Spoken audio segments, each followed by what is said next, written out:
When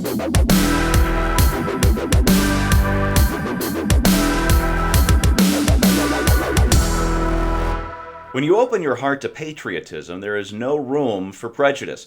That was Donald Trump speaking at his inauguration last Friday in a speech where he also said, "We must speak our minds openly, debate our disagreements honestly, but always pursue solidarity."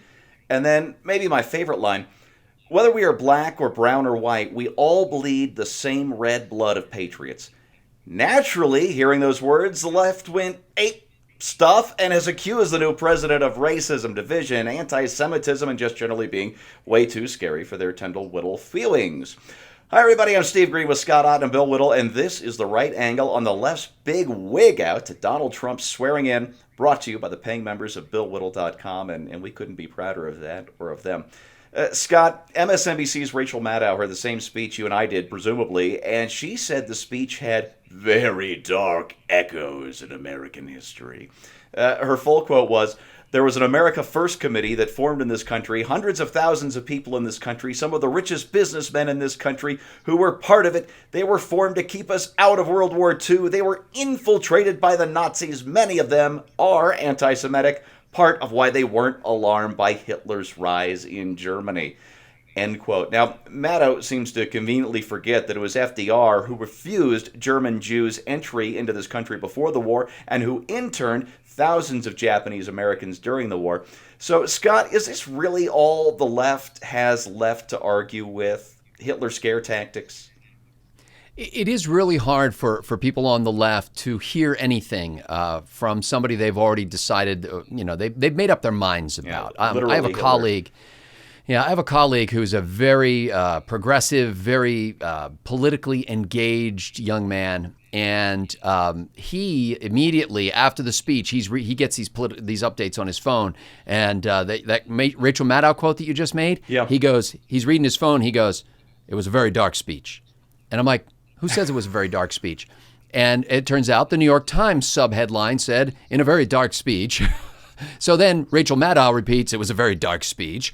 And so I half expected to go back and listen to it, which I'd already listened to it the first time. I thought I would listen to it again and I would hear a very dark speech, but I didn't. I mean, I heard some things in it with which I did not agree, but they were policy matters, not tone issues. And frankly, toward the end of the speech, there was just that incredibly stirring passage that you read a small part of that I think would fit within the pantheon of great presidential inaugural address excerpts anywhere.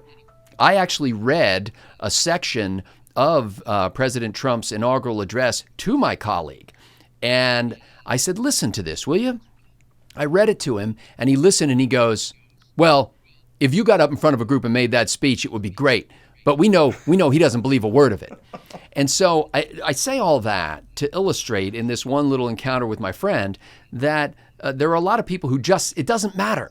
It doesn't matter what the president said because they wouldn't hear it anyway. And by the same token, as we discussed a little bit on my Right Angle show this week, there are a group of people who it didn't matter the other way what he said because they heard what they wanted to hear. It's so hard to just kick back and relax and evaluate and say, what's he actually saying here? And frankly, I was shocked and inspired by parts of that speech in ways that I didn't think possible from Donald Trump.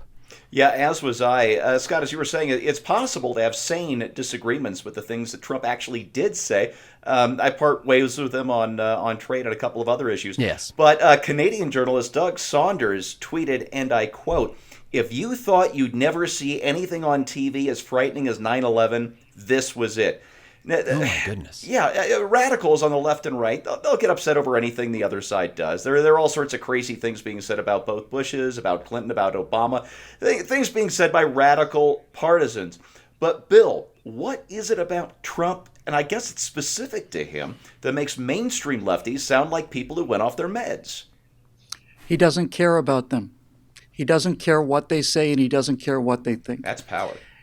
And that's his power. Yeah. And we have to understand that everything that the left has achieved in the last 30, 40 years, they've achieved by calling us racists or calling us homophobes or calling us misogynists and all the rest. And that is their control over us. These are the reins they use to drive the population the way they want them. And Donald Trump says, "I just don't care. You're Hitler. Fine. you're a loser, you're a has-been, it's actually really a beautiful thing, I think. It's an extremely beautiful thing to watch him ignore the press and to sneer at Hollywood. And, it was terrific. I have to tell you what, the thing about the one moment in the speech I remember taking my breath away. It's going to seem very small, I guess, to some people.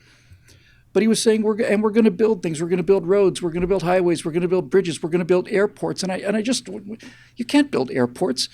We close airports. We can't build new airports. Do you have any idea how hard that is? All we do is close airports. And then I realized, says who? Says who?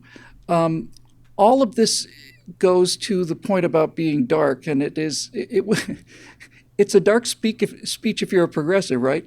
If you're Barack Obama, it's a pretty dark speech. I think maybe my favorite moment of the last 8 years has been watching Barack Obama look at his shoes while Donald Trump basically just lists every single thing he did and screwed up and how bad it was and how he was going to fix it. I did think the speech had some edge. I thought it had a lot of anger in it, but it was righteous anger, in my opinion. It wasn't one of these lofty, together we'll walk hand in hand into the bright sunrise of a promising future. It was like these things are screwed up and we have to fix them. And you people out there who've been forgotten are not going to be forgotten again. I promise, and you can count on me. It was a very different political speech because it wasn't really a political speech. It sounded like a guy who was a CEO going into a stockholder meeting. And just announcing, here's what's going to happen during this hostile takeover, and now I got to go. Well, a hostile takeover, that may be the perfect intro to what I like to finish with, folks. There was one scary thing, one threatening thing, one dark thing that Trump actually did say at his inauguration, and the line was this: "For too long, a small group in our nation's capital has reaped the rewards of government, while the people have borne the cost." Now, that's a great line, but it is threatening because Trump wasn't just talking about politicians. He was talking about the huge federal bureaucracy, the privileged hangers-on, the insider journalists, this whole government media complex, which has come to dominate the nation far more thoroughly than the military-industrial complex ever did. Now, Trump's campaign was frightening as hell to those people, and his victory has compounded that fear, and now, if he manages to keep that promise, the scariest thing in the world could come true, and that's the reduction of the power of this media government complex. So yes, please, Mr. President, keep scaring the hell out of them. And I hope and pray that you deliver on that promise. And that's The Right Angle on the Trump inaugural. Thanks for watching, and we'll see you next time.